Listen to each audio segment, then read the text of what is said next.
నారాయణాయ విద్మహే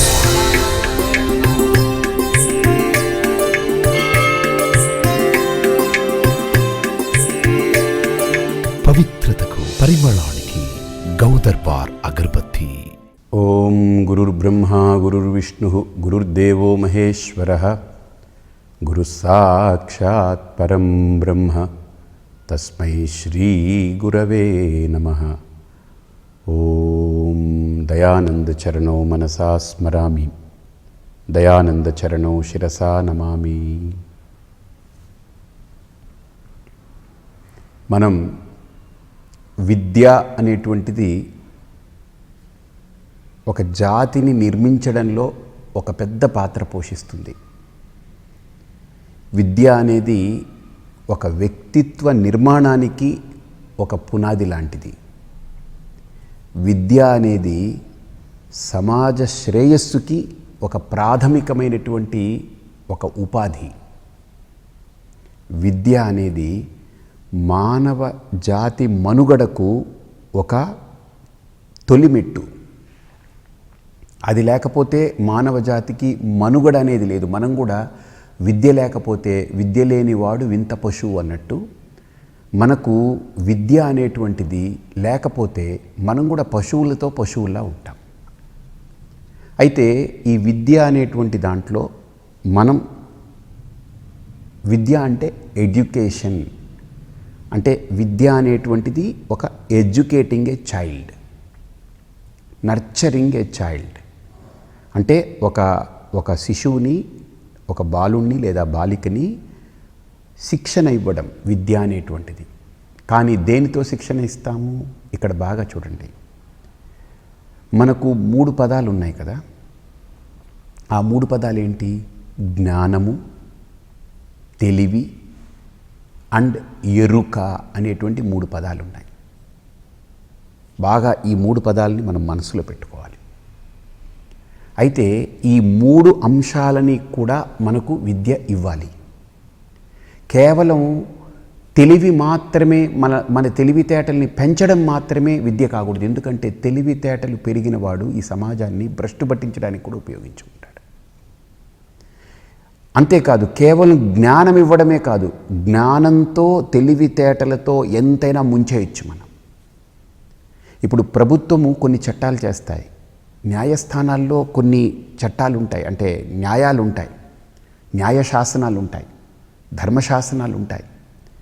అలాగనే మనకు మన రాజ్యాంగంలో శాసనాలు ఉంటాయి, రాజ్యాంగ శాసనాలు.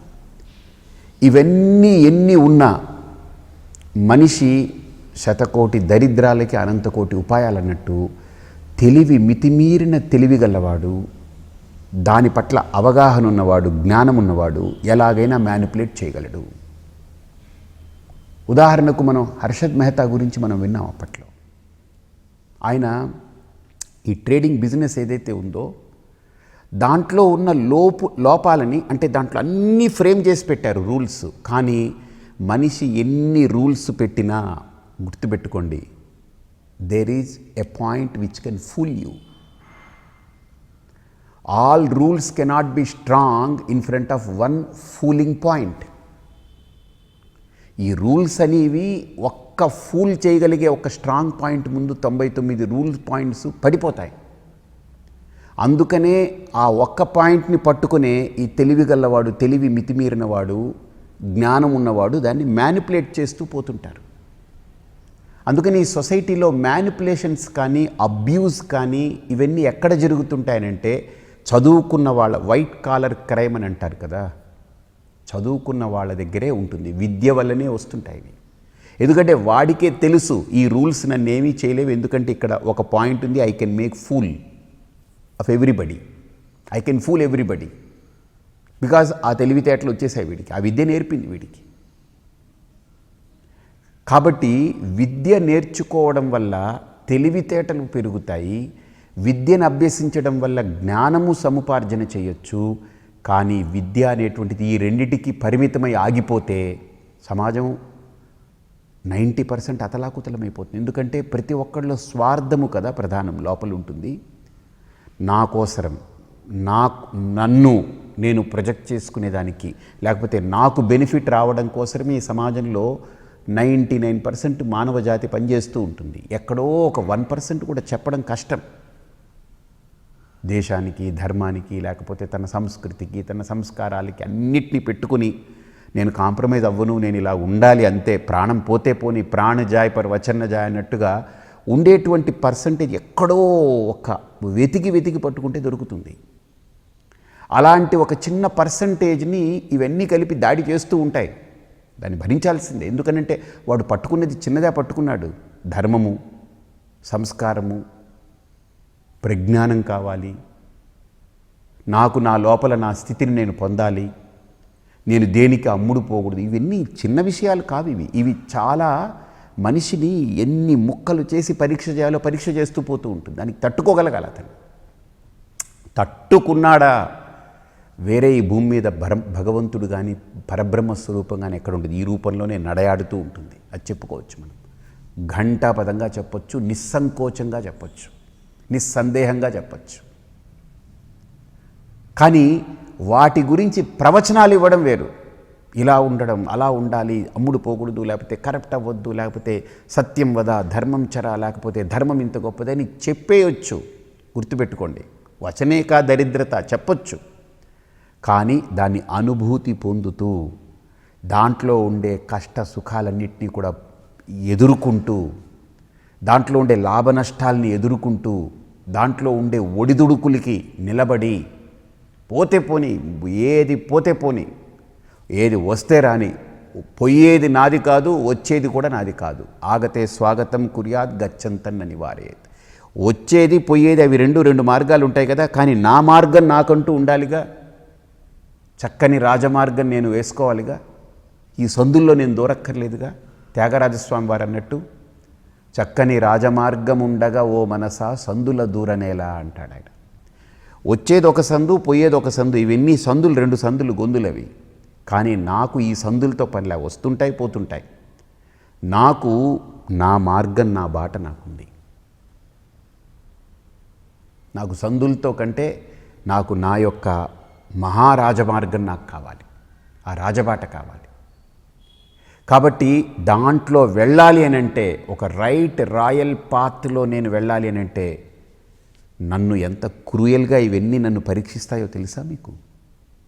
అన్ని క్షణాలు, అన్ని నిమిషాలు, అన్ని గంటలు, అన్ని రోజులు, అన్ని నెలలు, అన్ని సంవత్సరాలు పరీక్షలకు లోనవుతూ పోతూ ఉండాల్సిందే. అదే రాజమార్గం కావాలనుకున్నాను. సీతమ్మని ఎందుకు ఈ రోజుకి ఈ సంస్కృతి ఎందుకు నెత్తిన పెట్టుకుంది? ద్రౌపదిని ఎందుకు ఈ రోజుకి ఈ సంస్కృతి నెత్తిన పెట్టుకుంది? మండోదరిని ఎందుకు ఈ సంస్కృతి నెత్తిన పెట్టుకుంది? తారని ఎందుకు నెత్తిన పెట్టుకుంది? అరుంధతిని ఎందుకు నెత్తిన పెట్టుకుంది సంస్కృతి?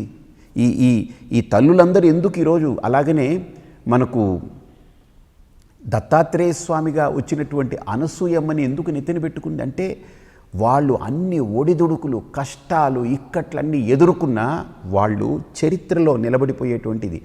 ఎవడికి కావాలండి బతుకున్నప్పుడు లేని సుఖం, చరిత్రలో పేరు ఉంటే ఏంటి లేకపోతే ఏంటి అని అనుకుంటే కూడా తప్పేం లేదు. అలా బతకొచ్చు, దానికి కూడా ఛాయిస్ ఉంది. అలా కూడా బతికేయచ్చు, ఇష్టం వచ్చినట్లు బతికేదానికి ఒక ఛాయిస్ ఉంది. లేదు అమ్ముడు పోయి రకరకాలుగా గందరగోళాలు అయిపోయి మనల్ని మనం మ్యానిపులేట్ చేసుకుంటూ లోపల ఒకటి బయటకు ఒకటి అన్నట్టు బతికేది కూడా బతికేయచ్చు. బయటికి మంచి మాటలు చెప్తూ, మంచి మంచి మంచి వాక్యాలు, మంచి అసలు మధురమైనటువంటి అంశాలు అద్భుతంగా ఫ్లవరీగా చెప్పుకుంటూ లోపల వేరే రకంగా అన్నీ అది బతకొచ్చు. కానీ మనస్సేకం వచస్సేకం కర్మణ్యేకం మహాత్మన. నా మనస్సులో అయినా, నా మాటలో అయినా, నా చేతలో అయినా ఒకటేలాగా నేను ఉంటా. దానికోసం నా పీక తెగిపోయినా, నా ప్రాణం పోయినా నేను మారను అనేవాడు ఒక్కడుంటే చాలు ఈ భూమి మీద. ఒక్కడు అలాంటి వాడు చాలు ఈ భూమి మీద. ఈ భూమి మిగతా వాళ్ళ ద్వారా భరించే భారాన్ని ఈ ఒక్కడితో దింపుకోగలదు. మిగతా దానివల్ల వచ్చిన మైలలు, కుళ్ళు, కల్మషాలన్నిటినీ కూడా ఈ ఒక్కడి పాదస్పర్శతో కడుక్కుంటుంది. అందుకనే శ్రీరాముడు భూమి మీదకి వచ్చినప్పుడు వాల్మీకి మహర్షి రామాయణంలో ఇస్తున్నప్పుడు చెప్తారు ఆయన, కులం పవిత్రం జననీ కృతార్థ వసుంధరా పుణ్యవతీ చతేన. నీ యొక్క రఘు కులము ఉద్ధరింపబడిపోయింది. ఇక నువ్వు పిండ ప్రదానాలు పెడితేనే వాళ్ళకి ఉద్ధరణ కాదు. అలాంటి వాడు ఒక్కడు పుడితే చాలండి, ఇక పిండ ప్రదానాలు పెట్టాల్సిన పని ఉండదు. ఎందుకంటే అలాంటి ఒక ఉత్కృష్టమైనటువంటి పిండమే ఈ రూపంలో ఈ భూమి మీద తిరిగినప్పుడు ఇంకా వాళ్ళకి పెట్టే అన్నపిండాలతో ఏముందండి? ఇదే ఒక బ్రహ్మపిండం వచ్చినప్పుడు ఈ కులంలో ఈ గర్భంలో పుట్టినప్పుడు ఆ గడపలో ఒక బ్రహ్మపిండమే ఈ రూపం ధరించి పుట్టినప్పుడు అన్నపిండాలేముందండి? కాబట్టి ఆ బ్రహ్మపిండము శ్రీరామచంద్రమూర్తి, బ్రహ్మస్వరూపము. ఆయన అడుగు పెట్టడమే, గుర్తుపెట్టుకోండి, ఆయన అడుగు పెట్టడమే వాల్మీకి మహర్షి అంటారు, నీ రఘుకులం ఉద్ధరింపబడింది, నువ్వెవడికి ఇంకా పిండ ప్రదానాలు చేయక్కర్లేదు. జననీ కృతార్థ, అసలు నీ తల్లి ఎంత కృతార్థురాలయ్యా. 9 నెలలు ఆవిడ కడుపులో పెట్టుకుంది, బయటికి వచ్చిన తర్వాత ఆవిడ స్థనాన్ని నీకు ఇచ్చి ఆవిడ నీకు ఆహారంగా మారింది. ఎంత గొప్ప అదృష్టవంతురాలు. అంతేకాదు రామ, నువ్వు మీ తల్లి గర్భం నుంచి ఊడి పడ్డ ఈ పృథివీ, ఈ భూమాత, ఈ వసుంధర ధరిత్రి పులకించిపోయి మొత్తం పాపమనే భారాన్ని మోస్తున్న ఆవిడ ఒక్కసారి ఆ భారం మొత్తం పటాపంచలైపోయి తేలిక పడిపోయి నా రాముడు వచ్చేశాడని ఎదురు చూస్తూ తపస్సు చేస్తున్నటువంటి ఆవిడికి నువ్వు భార విముక్తిని కల్పించావు. అది రాముడి యొక్క క్యారెక్టర్. కానీ ఆ రాముడిని ఎందుకు అలా అన్నారు అని అంటే గుర్తుపెట్టుకోండి, ఆయన చరిత్ర చూస్తే, ఆయన యొక్క చరిత్ర చూస్తే అడుగడుగు కష్టాలే ఎదుర్కొన్నాడు. ఆయన ఏమీ సుఖంగా ఏమీ లేదు ఎప్పుడు. కానీ రాముడు ఆనందంగా ఉన్నాడు లోపల. అందుకనే ఆత్మారాముడని పిలుస్తాం, ఆనందరాముడని పిలుస్తాం. అయోధ్య రాముడి కంటే ఆయనకి ఆత్మారామ అని పేరు ఉంటుంది. అద్భుతం. అంటే ఆయన ఎప్పుడు బయట ఎన్ని వస్తుంటాయో పోతుంటాయో అన్నీ చెలిస్తున్న, దేనికి చెలించకుండా నిశ్చలంగా ఆయన స్థితిలో, ఆయన ఆనంద స్థితిలో ఉండగలిగాడు ఆయన. అందుకే మర్యాద పురుషోత్తముడైన రాముణ్ణి ఇప్పటికీ కూడా మనం మార్గదర్శకంగా పెట్టుకుంటాం. అంతేగాని లోపల ఎలా ఉన్నా నాకు అనవసరం, లోపల తేడాగా ఉంటాను, బయట మాత్రం నాకు అన్నీ మ్యానిపులేట్ చేస్తూ బతుకుతాను అనేటువంటి రావణాసురుణ్ణి మన చరిత్రలో, మన కావ్యంలో, మన యొక్క పురాణాల్లో అతన్ని కూడా గుర్తుంచుకుంటాము. కానీ లోపల బయట అమ్ముడు పోకుండా ఒకటేలాగా ఎన్ని కష్టాలు వచ్చినా, ఎన్ని నష్టాలు వచ్చినా ఎదుర్కొంటాను. నేను నా సంస్కారాన్ని వదులుకోను, నేను నా యొక్క లక్ష్యాన్ని చేరే వరకు నా యొక్క అడుగులు ఆపను, నేను నా యొక్క సాధనలో నేను సిద్ధుడయ్యేంత వరకు నేను దేనికి అమ్ముడు పోననేటువంటి ఆ కృతనిశ్చయం ఉన్న రాముణ్ణి మనం చూస్తున్నాం.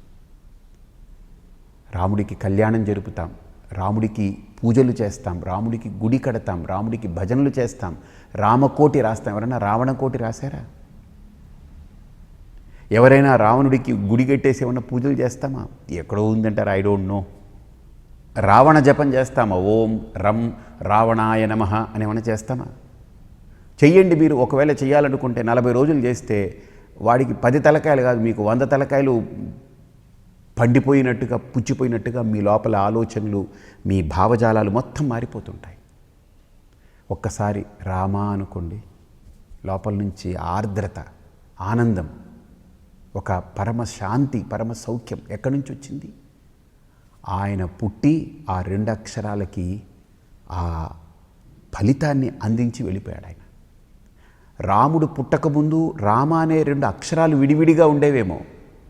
ఆయన పుట్టి 2 అక్షరాలని కలిపి దానికి ఒక ప్రయోజనాన్ని చేకూర్చి ఆయన పోయిన ఆ 2 అక్షరాలు ఎవడు ఉచ్చరిస్తే అంత ఆనందం కలిగేలాంటి ఒక శక్తిని ఆ శబ్దానికి అందించి వెళ్ళిపోయాడు ఆ మహానుభావుడు.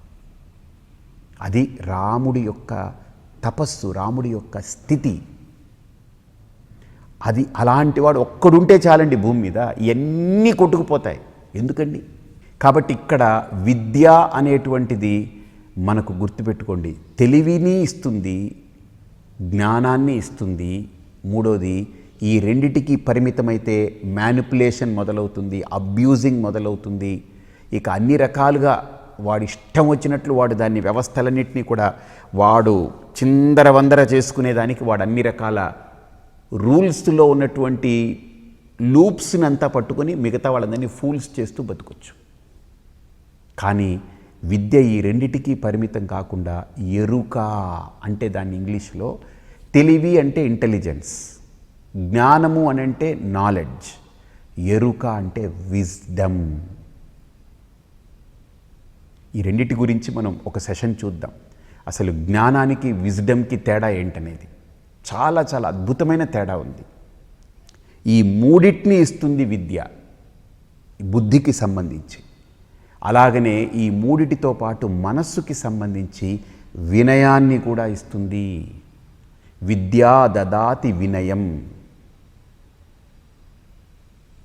విద్యా వినయ సంపన్నే. కాబట్టి విద్య వినయాన్ని ఇస్తుంది మనస్సుకి, విద్య తెలివిని, జ్ఞానాన్ని, ఎరుకని, ఆ 3 స్థాయిల్లో మూడింటిని ఇస్తుంది విద్య. ఆ విద్య వస్తేనే, ఆ విద్య అబ్బితేనే నువ్వు పశువులాగా ప్రవర్తించకుండా, పశువు అనేటువంటి దాని నుంచి సంస్కరింపబడి నువ్వు ఎవరైనా సరే వాడు మనుజుడవుతున్నాడు, వాడే మనిషి అవుతున్నాడు. విద్యతోటే ఒక మనిషిలో ఆ మానవత్వం అనేటువంటిది వెల్లివిరుస్తుంది. అందుకనే విద్య నేర్వకపోతే మనం వింత పశువు అన్నారు. అంటే పశువులు మామూలుగా ఉంటే మనం వింత పశువు అంటే మనం పశువో తెలియదు, రాక్షసులమో తెలియదు, మనుషులమో తెలియదు, వింత వింతగా ప్రవర్తిస్తూ ఉంటాం. బికాజ్ ఆ విద్యా సంస్కారం లేదు కాబట్టి ఆ విద్య అబ్బినటువంటి వ్యక్తిలో మనం చెప్పాం కదా, వినయంతో పాటు మనం చూసాం గతంలో 4 ఉంటాయి. 1 సంస్కారము, 2 స్వచ్ఛత, 3 నిర్మలత, 4 ప్రశాంతత. ఈ 4 ఒక వ్యక్తిలో సహజంగా వికసిస్తూ ఉంటాయి. సంస్కారం, విద్య వినయంతో పాటు మనలో ఒక సంస్కారాన్ని ఇచ్చేస్తుంది. ఎలా డీల్ చేయాలి, ఎలాగ మనం మాట్లాడాలి. సంస్కారం అంటే ఏంటి అని అడగొచ్చు. సంస్కారం అంటే ఈ సమాజంలో మీకు ఒకటే లైన్లో చెప్తాను. నొప్పించక తానొవ్వక తప్పించుకు తిరుగువాడు కాదు. తప్పించుకోవడం మళ్ళీ అక్కడ సంస్కారంకి వేరే అర్థం వస్తుంది. నొప్పించక తానొవ్వక ఒప్పించుకు తిరుగువాడు ధన్యుడు సుమతి. ఇంకొకటి కూడా వెళ్ళొచ్చు. ఇంకొక దీంట్లో ఇంకా మన తెలివితేటలు కొద్దిగా స్ట్రాంగ్గా ఉండి, మనలో జ్ఞానము స్ట్రాంగ్గా ఉండి అన్నీ ఉంటే, నొప్పించక తానొవ్వక ఒప్పించుకోవడం కాదు, మెప్పించుకు తిరుగువాడు ధన్యుడు సుమతి. తప్పించుకు తిరుగువాడు, ఒప్పించుకు తిరుగువాడు, మెప్పించుకు తిరుగువాడు, 3 ఉన్నాయి. ఇందులో తప్పించుకు తిరగడం అనేది మనకు వద్దు. ఏదర్ ఒప్పించుకొని తిరగాలి లేదా మెప్పించుకొని తిరగాలి. అంటే ఒప్పించుకొని తిరగాలంటే మన ప్రయత్నం వాడిని ఒప్పించాలి. ఒరే నేను చేసేది ఇది ఇది ఇది అని ఒప్పించాలి. లేదు మనం చేసేదాన్ని వాడు మెచ్చుకునేలాగా మనం చేయగలిగితే, ఇంకా క్లారిటీతో ఇంకొద్దిగా దీంతో బూస్టప్ చేసి చేయగలిగితే, ఎన్హాన్స్ చేసుకుంటే మన క్వాలిటీని మెచ్చుకుంటారు ఖచ్చితంగా.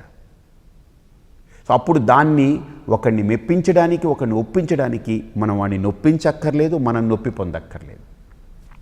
ప్రాసెస్ని కరెక్ట్గా ఫాలో అయితే చాలు మనం. కాబట్టి ఇక్కడ ఆ సంస్కారంతో ఇది వస్తుంది. నొప్పించక తానొవ్వక ఒప్పించుకు ఆర్ ఆబ్లిగేటింగ్, ఇది మెప్పించుకు తిరుగువాడు ధన్యుడు సుమతి.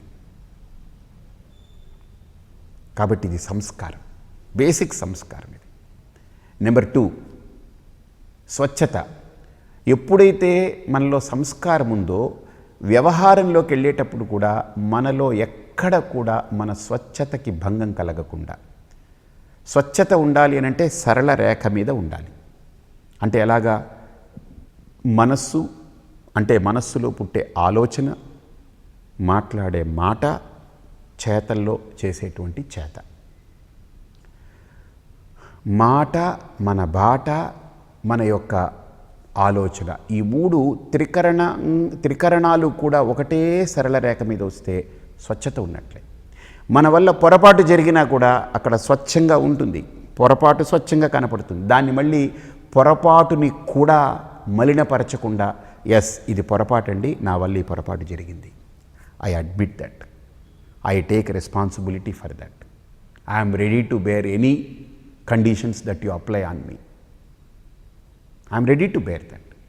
మీరు నా మీద ఏ రకమైన షరతులు విధించినా నేను దానికి సిద్ధంగా ఉన్నాను, దీనికి బాధ్యత నేను తీసుకుంటున్నాను, నేను బాధ్యుణ్ణి, ఈ పొరపాటు నా వల్ల జరిగింది అనేది స్వచ్ఛంగా చెప్పగలిగే దమ్ము, ధైర్యం కూడా ఉండాలి. పొరపాట్లు చేస్తే తప్పేంటి? పొరపాట్లు చేస్తూ పోతే తప్పు, కానీ ఒక పొరపాటు దొరిలిందనుకోండి తప్పు కాదు అది. ఆ పొరపాటుని మళ్ళీ చేస్తే తప్పది. అలాగని ప్రతి దాంట్లో మొదటి పొరపాటు చేసుకుంటూ పోనక్కర్లే. తెలివిగలవాడు, జ్ఞానం ఉన్నవాడు, ఆ ఎరుక ఉన్నవాడు వాటిని తగ్గించుకుంటూ పోతుంటాడు. ఎక్కడైనా పరాగ్గా ఉండి సరిగ్గా ఇంటిగ్రేట్ అవ్వకపోతే ఆ పొరపాటు జరగవచ్చు.